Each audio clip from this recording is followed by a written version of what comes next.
అందరికీ నమస్కారం. ప్రతిరోజు మీ రాశి ఫలాలను అందరికంటే ముందుగా తెలుసుకోవాలంటే ఛానల్‌ని సబ్స్క్రైబ్ చేసి పక్కనే ఉన్న బెల్ బటన్‌ను యాక్టివ్ చేయండి. అలాగే ఈ వీడియోని లైక్ చేసి మీ మిత్రులందరికీ షేర్ చేయండి. ఈ వీడియోని తప్పకుండా చివరి వరకు చూడండి. ఈరోజు సింహరాశి వారికి జరిగే శుభాలు మరియు అశుభాలు ఏ విధంగా ఉన్నాయో తెలుసుకుందాం. ఈరోజు సింహరాశి వారికి భాగ్యస్థానంలో ఉచ్చపట్టిన రాశ్యాధిపతి రవితో శుక్ర గురువుల కలిసి ఉండటం మహాభాగ్య యోగం కలిగిస్తుంది. ఉద్యోగులకు జీతాలు పెరగడంతో పాటు అనేక మార్గాల్లో ఆదాయం వృద్ధి చెందుతుంది. విదేశీ సొమ్ము అనుభవించే యోగం ఉంది. విదేశీయానానికి విదేశాల్లో ఉద్యోగాలకు ఆటంకాలు తొలగిపోతాయి. విదేశాల్లో స్థిరత్వం లభిస్తుంది. ప్రజ్ఞా పాఠవాలు బాగా వెలుగులోకి వస్తాయి. ప్రముఖులతో మంచి పరిచయాలు ఏర్పడతాయి. మనసులోని కోరికలు నెరవేరుతాయి. తోటి వారితో విరోధం ఏర్పడకుండా జాగ్రత్త వహించడం మంచిది. వ్యాపార మూలకంగా ధన నష్టం కలిగే అవకాశం ఉన్నాయి. వృధా ప్రయాణాలు ఎక్కువగా చేస్తారు. కుటుంబ విషయాల్లో అనాసక్తితో ఉంటారు.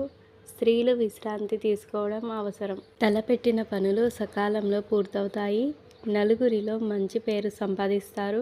పాత బాకీలు వసూలు అవుతాయి. ఉద్యోగ ప్రయత్నాలు కలిసి వస్తాయి.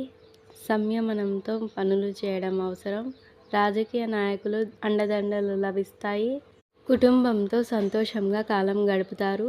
పలుకుబడి కలిగిన వ్యక్తులతో స్నేహం ఏర్పడుతుంది.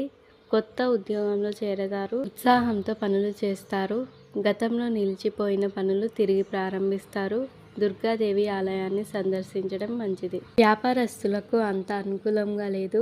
ఉద్యోగస్తులకు పని ఒత్తిడులు, ఆటంకాలు ఏర్పడును. ప్రయాణాలు వాయిదా వేస్తారు. ముఖ్యమైన విషయాల్లో కీలక నిర్ణయాలు తీసుకుంటారు. సన్నిహితులతో వివాదాలు ఏర్పడతాయి. మీ జీవిత భాగస్వామితో మంచి అనుబంధాన్ని కొనసాగించడంలో విజయం సాధిస్తారు. మీ ప్రేమ జీవితంలో సమస్యలను ఎదుర్కోవచ్చు. ఏదైనా విషయంలో మీకు బాగా కోపం వస్తుంది. కోపాన్ని నియంత్రించుకోవాలి. ఈరోజు కొత్త విషయాలను నేర్చుకునే అవకాశం ఉంది.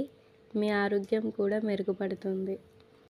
ఈరోజు మీ అదృష్ట సంఖ్య 23. మీ అదృష్ట రంగు లేత గోధుమ రంగు. మీకు ఈ వీడియో నచ్చినట్లయితే ఈ వీడియోని తప్పకుండా ఒక లైక్ చేయండి. ప్రతిరోజు ఈ విధంగా రాశి ఫలాలను తెలుసుకోవడానికి ఛానల్ని సబ్స్క్రైబ్ చేసి పక్కనే ఉన్న బెల్ బటన్ను యాక్టివ్ చేయండి.